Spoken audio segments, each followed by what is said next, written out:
Pakinggan naman natin itong testimony ng kababayan natin na OFW. First time niyang gumamit ng produkto natin. Ang sabi niya, OFW po ako dito sa UAE.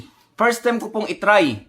Third days pa lang po ako nag-inom, pero sa tingin ko, pakiramdam ko, napakabisa po ng gamot nyo. At lalo na po yung lunas. Grabe, sa isang araw, many times yata akong nagdumi. Labas daw lahat. Hehehe. So nasiyahan siya doon. At magaan na pakiramdam ko. Gusto ko next time yung gamot na nilalagay sa tubig ang gusto kong matry. So yung hydrogen tablet yung tinutukoy niya. Sana may magbakasyon ng friend ko para may magpadala ulit. Thank you po Sir Chance sa magandang produkto mo, and God bless po sa inyong lahat.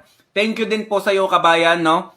Talagang nagsisikap kayo bilang mga OFW, nagsisikap kayo diyan para magkaroon ng masubukan yung produkto natin, pero yun ang masasabi ko sa inyo, hindi kayo mapapahiya sa produkto natin. Talagang kailangan nyo to mga kababayan, lalo na yung mga kababayan nating OFW, kasi mahirap talaga sa ngayon, pero hayaan nyo, gumagawa kami ng paraan, ginagapang talaga namin yan para ma-discard yan, mapadala dyan. Sa ngayon, tiis muna tayo mga kababayan. Sa mga umuuwing kababayan natin na OFW dyan, pasabay nyo lang ng pasabay. Kasi 100% talaga, hindi masasayang pera nyo, and then mapapakinabangan nyo ng matagal na panahon, lalo na yung Alkalef natin. Stay healthy. Ako si Chance, at ako ang magsasakang gala.